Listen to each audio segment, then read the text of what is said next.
psicopatológica que el campo ejercía sobre el prisionero mediante la psicoterapia o los métodos psicohigiénicos debía alcanzar el objetivo de conferirle una fortaleza interior, señalándole una meta futura hacia la que poder volverse. De forma instintiva, algunos prisioneros trataban de encontrar una meta propia. El hombre tiene la peculiaridad de que no puede vivir si no mira al futuro, y esto constituye su salvación en los momentos más difíciles de su existencia, aun cuando a veces tenga que aplicarse a la tarea con sus 5 sentidos. Por lo que a mí respecta, lo sé por experiencia propia. Al borde del llanto a causa del tremendo dolor, tenía llagas terribles en los pies debido a que mis zapatos estaban muy gastados. Recorrí con la larga columna de hombres los kilómetros que separaban el campo del lugar de trabajo. El viento gélido nos abatía. Yo iba pensando en los pequeños problemas sin solución de nuestra miserable existencia. ¿Qué cenaríamos aquella noche?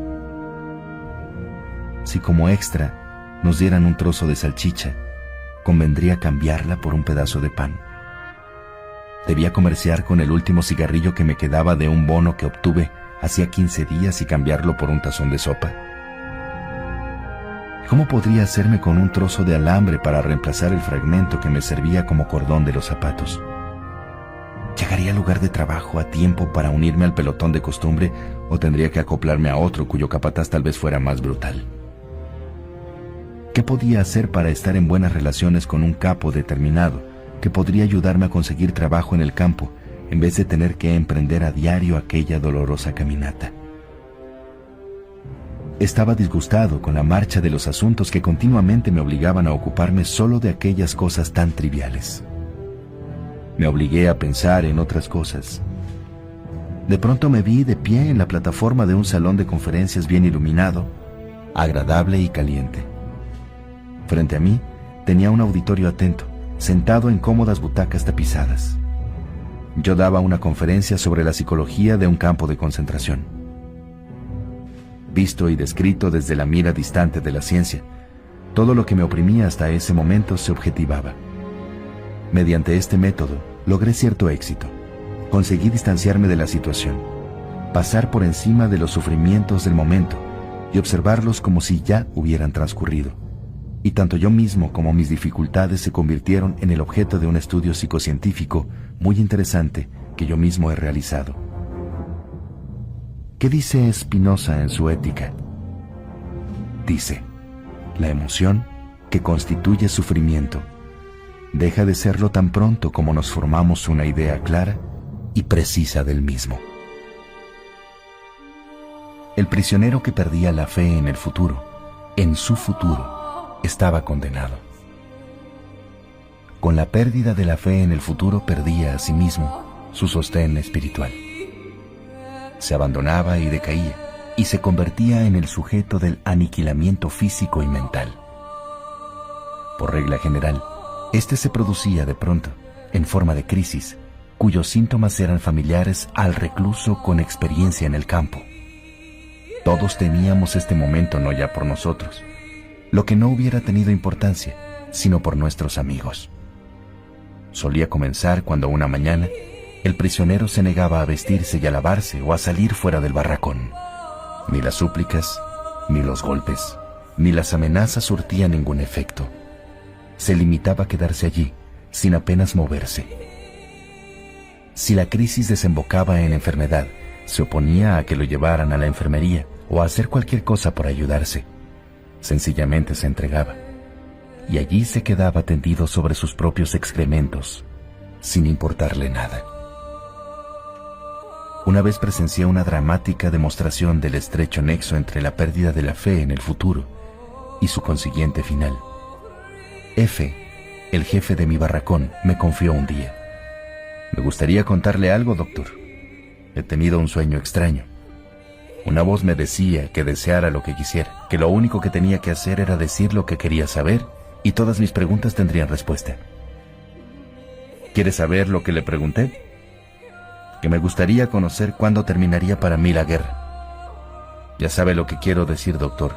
Para mí.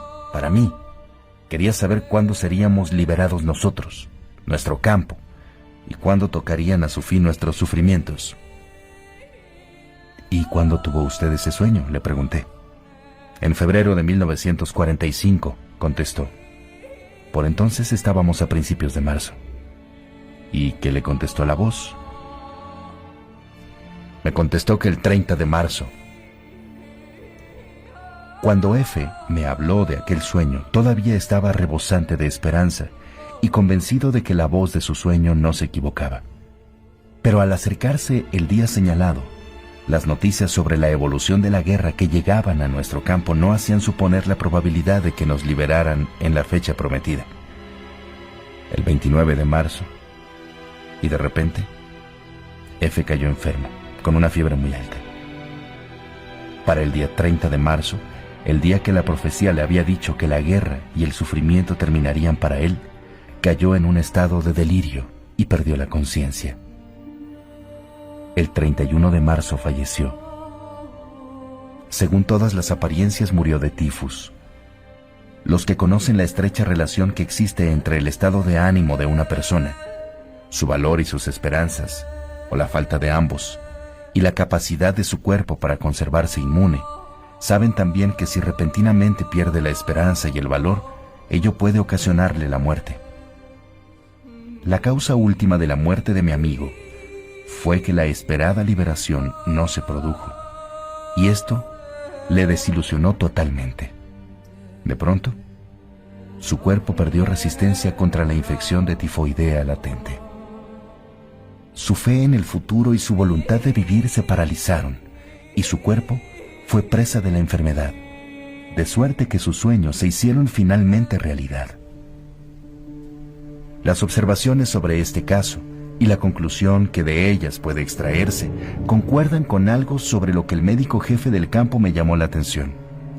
La tasa de mortandad semanal en el campo aumentó por encima de todo lo previsto desde las Navidades de 1944 al Año Nuevo de 1945. A su entender, la explicación de este aumento no estaba en el empeoramiento de nuestras condiciones de trabajo, ni en una disminución de la ración alimenticia, ni en un cambio climatológico, ni en el brote de nuevas epidemias. Se trataba simplemente de que la mayoría de los prisioneros habían abrigado la ingenua ilusión de que para Navidad los iban a liberar. Según se iba acercando la fecha, sin que se produjera ninguna noticia alentadora, los prisioneros perdieron su valor y les venció el desaliento.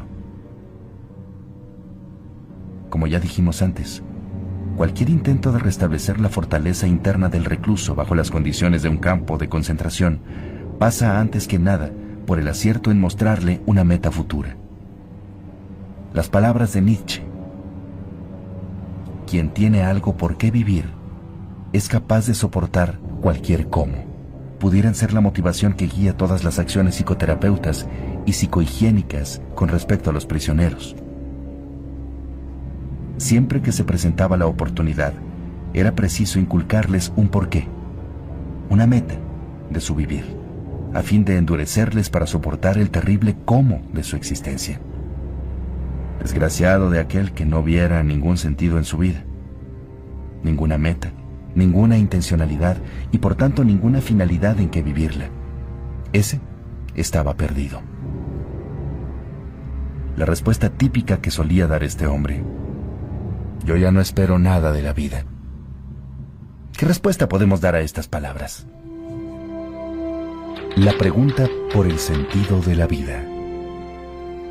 Lo que de verdad necesitamos es un cambio radical en nuestra actitud hacia la vida.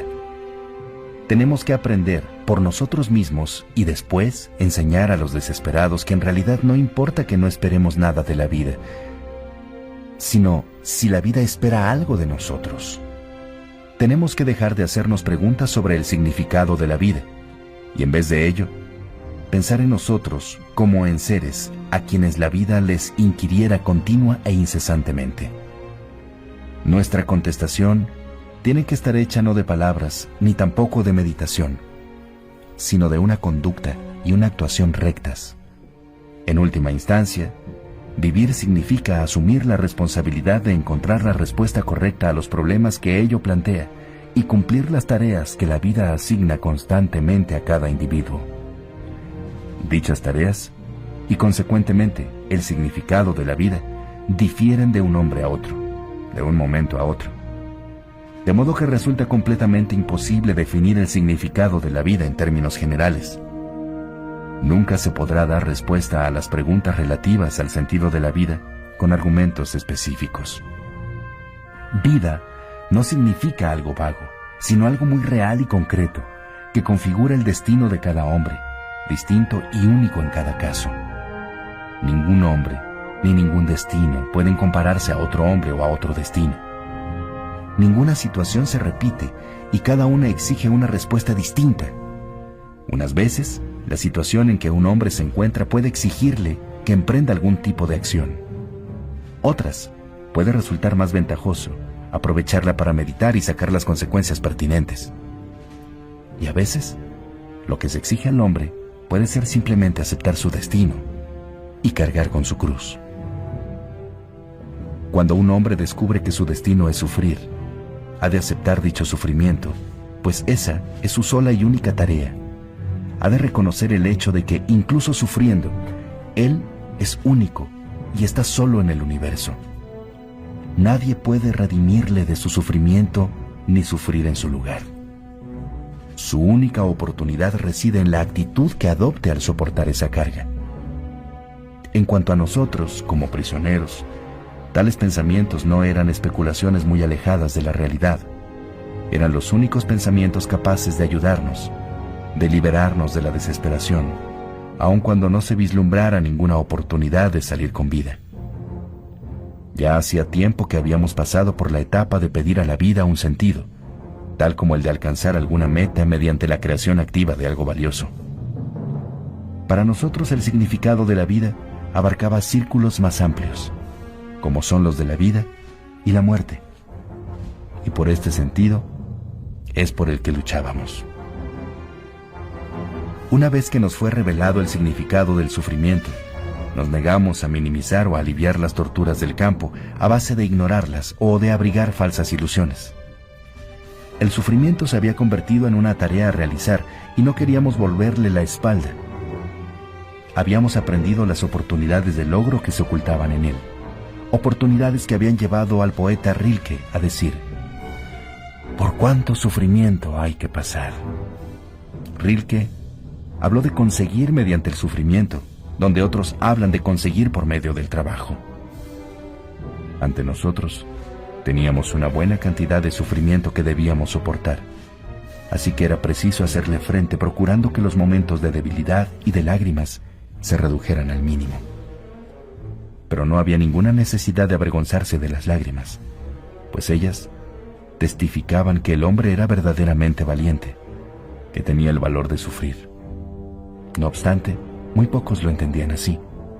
Algunas veces, alguien confesaba avergonzado haber llorado, como aquel compañero que respondió a mi pregunta sobre cómo había vencido el edema, confesando lo siguiente: lo expulsé de mi cuerpo a base de lágrimas. Algo nos espera. Siempre que era posible, en el campo se aplicaba algo que podría definirse como los fundamentos de la psicoterapia o la psicohigiene, tanto individual como colectivamente. Los esbozos de psicoterapia individual solían ser del tipo de procedimiento para salvar la vida. Dichas acciones se emprendían por regla general con vistas a evitar los suicidios.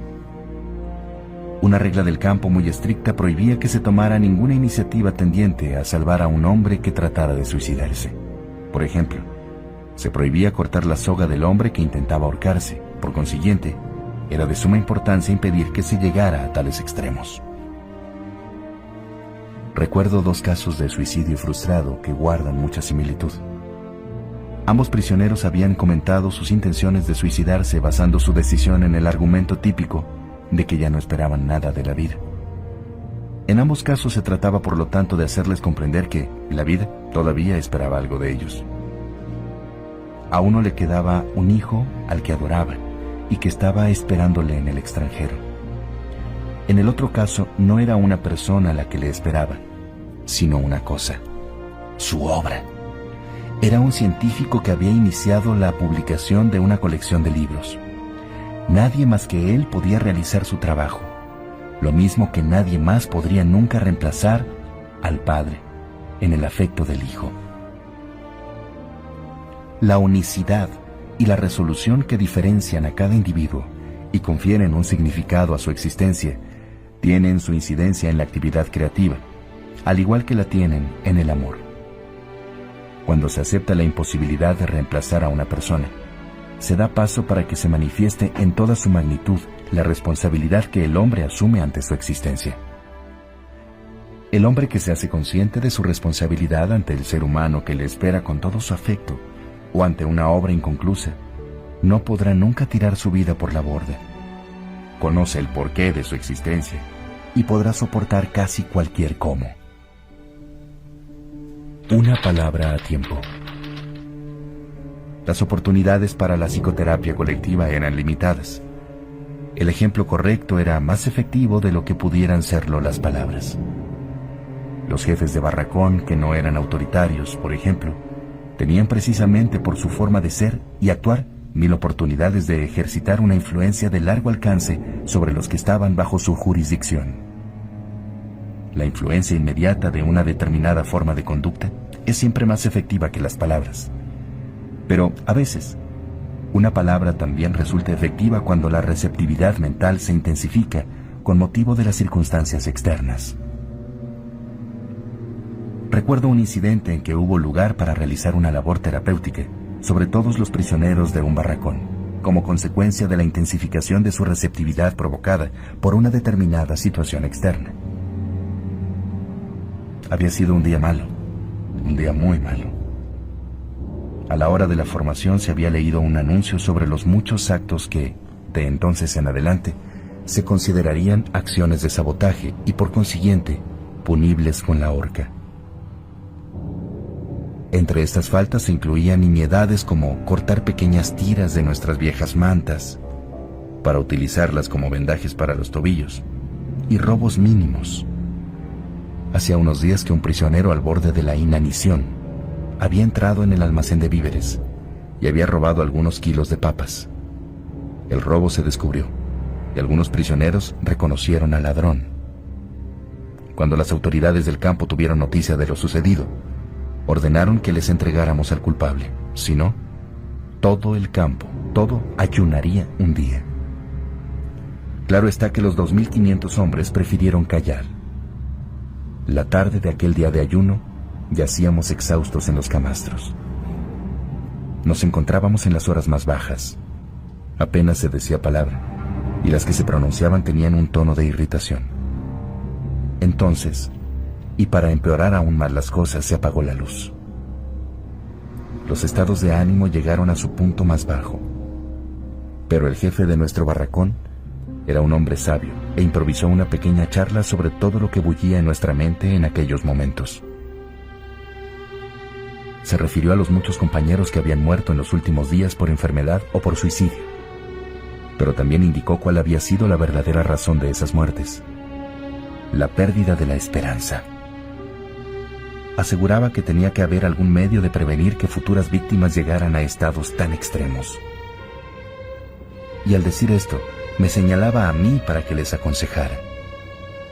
Dios sabe que no estaba en mi talante dar explicaciones psicológicas o predicar sermones a fin de ofrecer a mis camaradas algún tipo de cuidado médico de sus almas. Tenía frío y sueño. Me sentía irritable, cansado, pero tuve que sobreponerme y aprovechar la oportunidad. En aquel momento era más necesario que nunca infundirles ánimos. Seguidamente hablé del futuro inmediato y dije que, para el que quisiera ser imparcial, este se presentaba bastante negro, y concordé con que cada uno de nosotros podía adivinar que sus posibilidades de supervivencia eran mínimas. Aun cuando ya no había epidemia de tifus, yo estimaba que mis propias oportunidades estaban en razón de 1 a 20. Pero también les dije que a pesar de ello, no tenía intención de perder la esperanza y tirarlo todo por la borda, pues nadie sabía lo que el futuro podía depararle, y todavía menos la hora siguiente. Y aun cuando no cabía esperar ningún acontecimiento militar importante en los días sucesivos, ¿quién es mejor que nosotros, con nuestra larga experiencia en los campos, para saber que a veces se ofrecían de repente grandes oportunidades, cuando menos a nivel individual?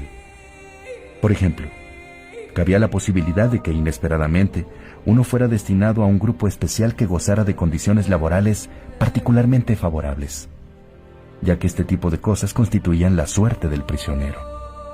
Pero no, solo hablé del futuro y del velo que lo cubría. También les hablé del pasado, de todas sus alegrías y de la luz que irradiaba, brillante, aún en la presente oscuridad. Para evitar que mis palabras sonaran como las de un predicador, cité de nuevo al poeta que había escrito: ningún poder de la tierra podrá arrancarte lo que has vivido. No ya solo nuestras experiencias, sino cualquier cosa que hubiéramos hecho, cualesquiera pensamientos que hubiéramos tenido, así como todo lo que habíamos sufrido. Nada de ello se había perdido, aun cuando hubiera pasado. Lo habíamos hecho. Seguidamente me refería a las muchas oportunidades existentes para darle un sentido a la vida. Hablé a mis camaradas, que yacían inmóviles, si bien de vez en cuando se oía algún suspiro, de que la vida humana no cesa nunca, bajo ninguna circunstancia, y de que este infinito significado de la vida comprende también el sufrimiento y la agonía, las privaciones y la muerte. Pedí a aquellas pobres criaturas que me escuchaban atentamente en la oscuridad del barracón que hicieran cara a lo serio de nuestra situación. No tenían que perder las esperanzas. Antes bien, debían conservar el valor en la certeza de que nuestra lucha desesperada no perdería su dignidad ni su sentido. Les aseguré que en las horas difíciles siempre había alguien que nos observaba, un amigo, una esposa, alguien que estuviera vivo o muerto, o un Dios, y que sin duda no querría que le decepcionáramos. Antes bien, esperaba que sufriéramos con orgullo, y no miserablemente, y que supiéramos morir. Y finalmente les hablé de nuestro sacrificio, que en cada caso tenía un significado. En la naturaleza de este sacrificio estaba el que pareciera insensato para la vida normal, para el mundo donde imperaba el éxito material. Pero nuestro sacrificio sí tenía un sentido. Los que profesaran una fe religiosa, dije con franqueza, no hallarían dificultades para entenderlo. Les hablé de un camarada que al llegar al campo había querido hacer un pacto con el cielo, para que su sacrificio y su muerte liberaran al ser que amaba de un doloroso final. Para él, tanto el sufrimiento como la muerte, y especialmente aquel sacrificio, eran significativos. Por nada del mundo quería morir, como tampoco lo queríamos ninguno de nosotros.